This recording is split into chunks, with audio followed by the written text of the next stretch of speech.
Hello folks, this I think is a very important video in the sense that us researchers need to as best we can understand what's actually going on with this financial madness. And if you listen to most of these guys that reckon to be finance experts, you know, none of them are talking correctly. They're talking on the peripheral of everything. They're not getting to the guts of what's actually going on. And at the moment we've got this move for the encouragement of people to sell the gold and buy Bitcoin. Now, the minute I saw that, and I think I first saw it with Max Kaiser talking it up, and I just thought that's the biggest pile of shit going. There's got to be an agenda with that. So that sort of prompted this little investigation, as it were. So they're trying to encourage people to sell the gold, buy Bitcoin. That would be the most ridiculous idea that's ever been implanted into sophistry. I'd say it's just ridiculous, but a lot of people are going to fall for it, you see, because they're not savvy with this, let's say, high-end grasp on what's the mechanic is that's playing out today. So we'll just briefly go through the Bitcoin gold scenario, and then what we'll do, we're going to move into what's really going on with the central banks and this so-called quantitative easing. Now that, again, is so important that we start to grasp this nonsense from this root, because no matter where you go in the finance, they're pumping out this garbage around the periphery of what's really happening. Now we've actually got into it slightly. We've started to work out that the bond system's being sidelined. The equity market is massive and huge, which has sort of counterbalanced a lot of what could have been a lot worse because there's a healthy equity market. But it's what plays going on with the banks, your national banks, your corporation, your commercial banks, your high street banks, basically, and how they're being used and played by Federal Reserve and the central banks in general. So very important that we to grips with this grammar, because if we set off with this as our foundation in relation to understanding finance, we're not going to be trickled off into, you know, studying nonsense that turns into nonsense. So I think in a lot of, and it's also going to help any small investors out there who are not savvy with the guts of, you know, how it works at the high end. This information could actually help you tremendously in relation to not buying into the propaganda that's being thrown out everywhere by most that are involved in the talk of finance. We'll start, like I said, with the why are they trying to persuade people to buy gold, buy Bitcoin by selling the gold. So that's a specific sort of encouragement. It's, you know, it's a hit on gold to promote Bitcoin. If we look at what gold actually is, gold is out of the fiat system. As a portfolio, it would be classed as short in fiat. So it's not a part of the current central banking fiat system. It's outside of it, okay? Because everything, the bonds, all the securities, are all part and built around this banking system, which gold is outside of. So why would you then sell something that gives you absolute value, real value, for something that's very speculative in its future? Bitcoin. In essence, gold has to be kept because it's a form of trade, it's got value, it's liquidity outside the banking system. So, I mean, what is in trouble to the banking system? Now we can see that they're trying to shift everything from bond to lease. That's not good for anybody. And if you're new to this, maybe look back on a few videos I've made, digital dollar, certificate of participation, and the follow-ons from that. Because we're starting to recognise the real mechanic that's being hidden through all these diversions, etc. So that being the case, if there's one thing you shouldn't sell gold for, it will be cryptocurrency in any respect, but specifically Bitcoin, because that's what they're pushing. Okay. Now, I have said before, I've looked into the Bitcoin quite a lot, and I'm finding nothing that's showing that Bitcoin is going to be part of this digital dollar. It's being promoted as it is going to be, but there is no actual fact, no documentation that shows that that is the actual intention. So I've always been a bit skeptical on the Bitcoin train because of that. Yeah, we know there's a digital currency coming, but it's not necessarily going to be Bitcoin. But there is a big move to have Bitcoin as that sort of basis to the digital dollar. But that's yet to be affirmed or not. So we can say gold has specific character traits in that it's a tremendous means of liquidity, instant, and you know that's an 11 to 12 trillion pound market that exists right now. So you can't, you know, if anybody's persuading you that gold is irrelevant or whatever, that's nonsense. 11 to 12 trillion market per year.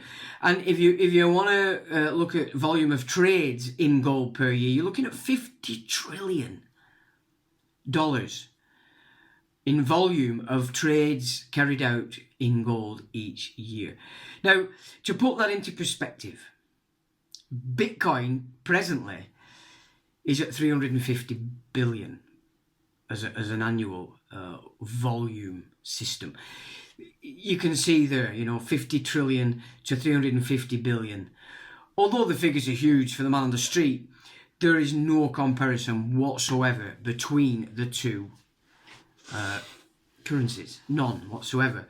So just in that alone, gold wipes the floor with any ideas that you get off gold or out of gold and into crypto. It's just not feasible. And of course, you could say in essence that gold now is entering its bull market and that it's never been so before. You know, they took the dollar off the gold in 71, but we've gone through previous videos over the 33 games with the central banking systems, etc. And we know that this play has been going on a lot longer. You know, but through the 90s, gold was pretty much, it bottomed out. Nobody was interested in gold because everybody was on the equity side of the trading system. So people were property, land, etc. That you know, that's equity. And it's all moved over. That has been, if you look at the huge insurance and pension funds, which are the biggest investors, as it were, they still have a portfolio 70% equity to 30% now government bonds. So that we can see the bond market's being sidelined, which we understand why when we've looked through the fact they're shifting from the bond to the lease revenue system. And the coming information on the central banks is exactly about that. So we can expand our grammar in relation to understanding that format, as it were. So the fact that we're at zero rates of interest, and it's been so for so long, that's never happened before. That's never been seen. So the general ethos with the men that know, because the gold is their game, that's what they're in, that's how they understand it, so therefore they understand the markets as well, but from a foundation of what gold is in relation to not being fiat system. And they're saying that because the rates have been at zero for so long, first, that gold is only just about to enter its bull market. So what you could deduce from that, so the sort of propaganda being pumped out by people like Max Kaiser is to try and encourage you smaller investors to get out of gold and prevent you bigger investors from actually getting into gold, which is what you bigger investors need to be doing, to be quite frank. Because the government bonds now are no longer a hedge. They're not hedging in your portfolio at all. In fact, there's a big problem coming with the government bonds because they're static. And that's definitely got something to do with the fact that they're moving from bond to lease. What basically is being said here, that as things move on, gold is going to enter its bull market because these bigger institutions and finance operations are going to start to purchase gold as maybe a 10 to 15% part of their portfolios, because equity is with the prices coming down is actually, you know, starting to wobble a little bit. but still the government bonds are going nowhere. They don't act as an edge, so it's not something that people are seeking anymore. So what the message is from those that actually do move gold properly, that is their game, is that gold and Bitcoin are going to exist together. You know, gold isn't going to disappear. It's out of the system, both crypto and fiat. And as such, it's going to be so important because there's where trade is being done outside the system. So if you're all over a trust, you want to be dealing in gold, which is in sync with your trust, an unregistered trust, because you can trade without exciting the parasites in the fiat system. So that would be my take on the gold Bitcoin situation. And just as an added caveat, that when Bitcoin starts to reach a 5 trillion volume annual trade figure, as it were, then maybe is the time to start taking Bitcoin seriously. But I mean, if it's been suggested that gold and Bitcoin are going to exist together, it's still an important, look on it that way. But do bear in mind, it's not to say it's not there now, but when I've looked through documents, etc., in relation to the Fed, the digital currency, the one thing that stands out is there is no documents that's actually tying the Fed, the central banks, to the fact Bitcoin is going to be the backing to the coming cryptocurrency. So that has to be kept in mind because they're promoting it today as though it's a fact, it's a given fact, and it's not. So just keep that in mind, guys, and be careful what you sell. It would be my caution, specifically if you're purchasing cryptocurrency. Don't be selling something that sounds solid, be that equity or especially gold, to get yourself into the Bitcoin. Find other ways of accumulating the Bitcoin. Would be my caution in relation to the Bitcoin. So there we go. That's just a little ditty on the Bitcoin. And now we'll get into the what's really going on with the central banks, because it's contrary to what they are promoting, all of them. And when I say this, you'll know what I'm saying. All of them are promoting the garbage reality when it comes to the central banks, because that's probably all they know. We might have the edge because we've been looking into this shift from bond to lease, so we have a bit of a grasp on what's about to come, what I'm about to talk about now, as opposed to most investors. I will just add one last thing, and that is, if you're buying gold, you don't want to be buying it on paper. You want the physical gold. That's the only way to buy gold. Now, you'll come up against, where do I put it, that's outside the fiat system or the banks. Well, there are now gold vaults outside the banking system. One I've come across that looks like it knows exactly what it's doing is called Uphold Wallet. So seek that out, Uphold Wallet. I think it's run by Dan Tapiero. So that's another aspect in relation to, if you're going to seek gold, you want it to be vaulted outside the banking system. Okay, so good data that if you're an investor. But also for researchers, you're getting a grip now as to the reality between what you're getting on the propaganda and what's really going on. So now we're going to enter into the central banks, because of course, from every orifice of media, even all over the internet, we are told that the banks are infusing liquidity into the banking system. Okay, that is completely contrary to the fact. They are not infusing liquidity, they're removing it. Okay, that is exactly what's happening. Now, this is working in sync with the shift from bond to lease revenue. Okay, so first point to note is it's the truth of the matter is that the opposite of what's being said. The banks are not infusing liquidity into the system, they are removing it. Okay, here's why.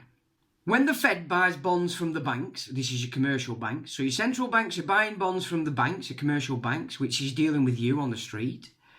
They're not giving cash value return there. They're not paying the banks in cash. They're giving them credits.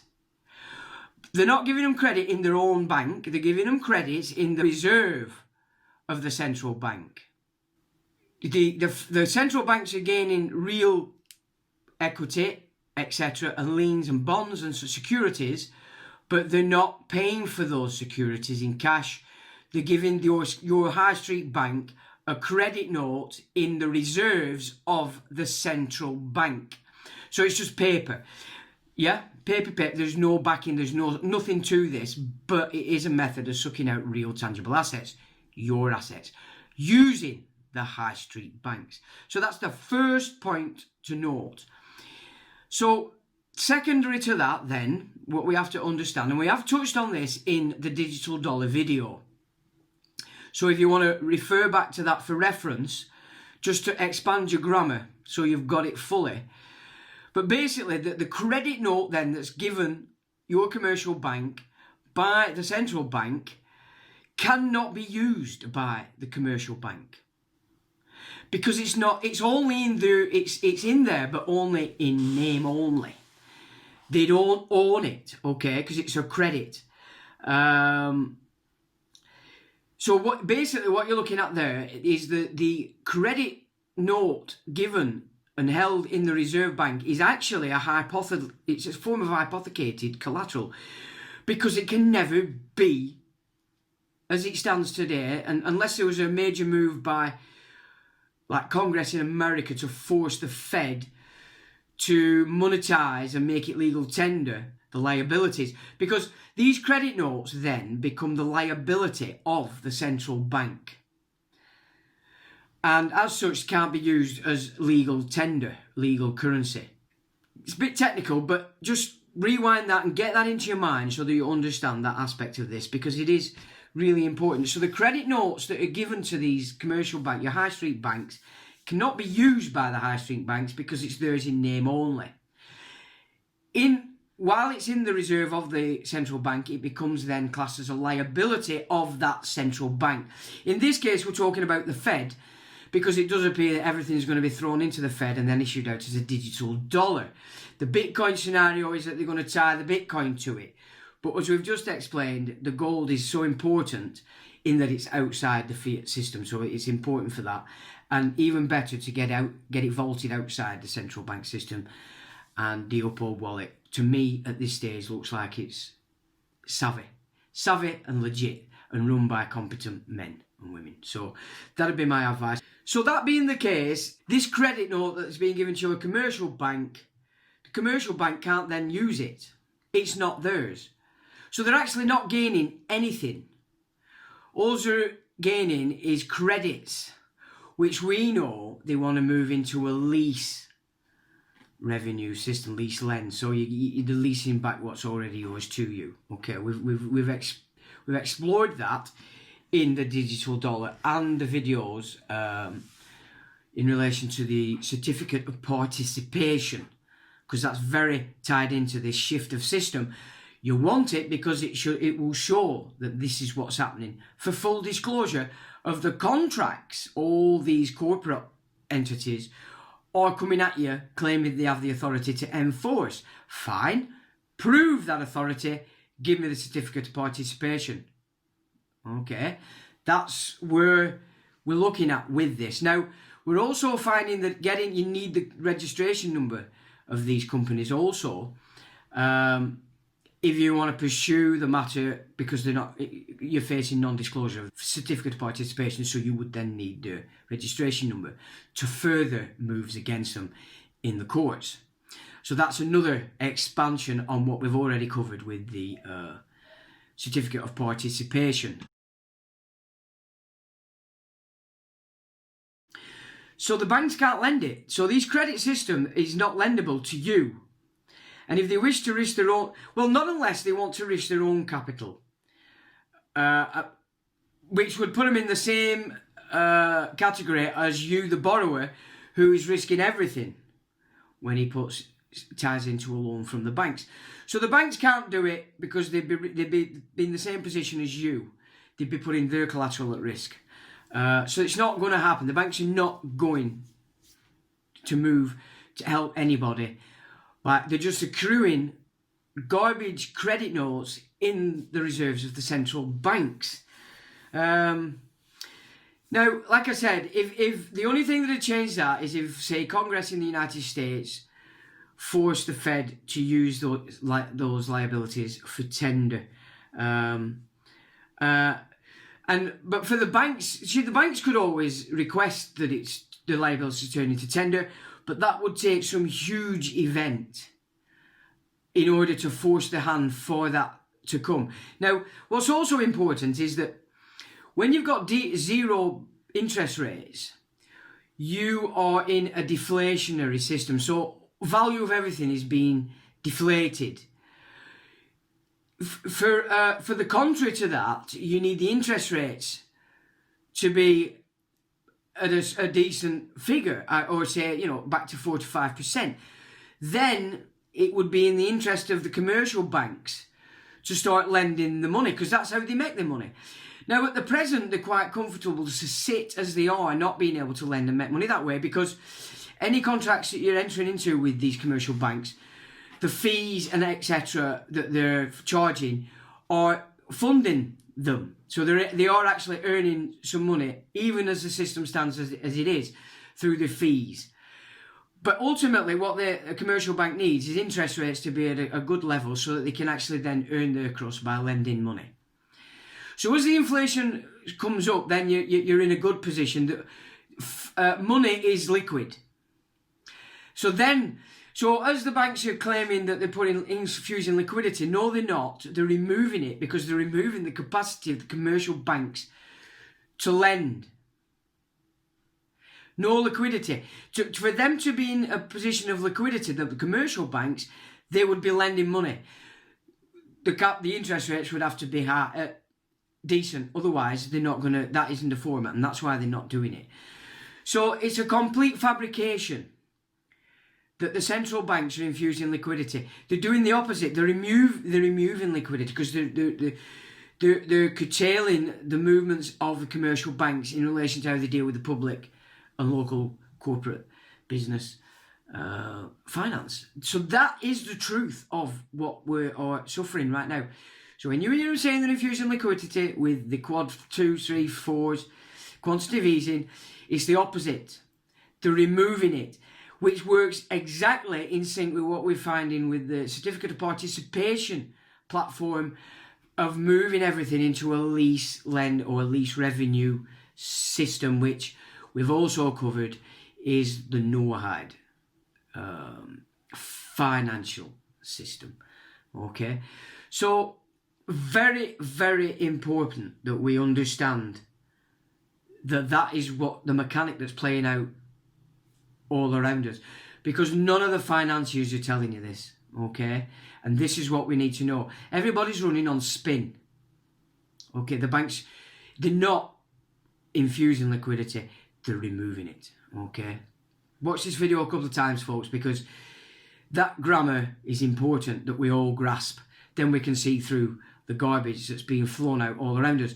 And more importantly, for you guys out there who have got the capacity to do investments, you really need to understand this standpoint, and so you're not getting trapped and losing your portfolio by following the garbage that's being pumped out as a diversion.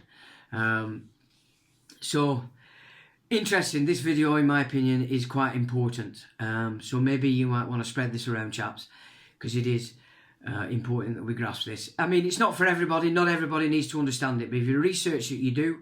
And if you're an investor, you really need to understand this deception. Deception in the Bitcoin gold scenario, but also, more importantly, in what's really going on with the quantitative easing going on by the central banks. They're nicking capital and then limiting the capacity of the commercial banks to deal with the public, which means you, the public, are stuck. You can't move. They're also banging you to death with the pandemic, getting you to release yourself from your own private enterprise. Everything's working together in sync. And when you understand this grammar, you can better understand why this nonsense that they're pushing out with the pandemic is so important to the game, especially as a diversion. With that, ladies and gentlemen, I will say till the next time.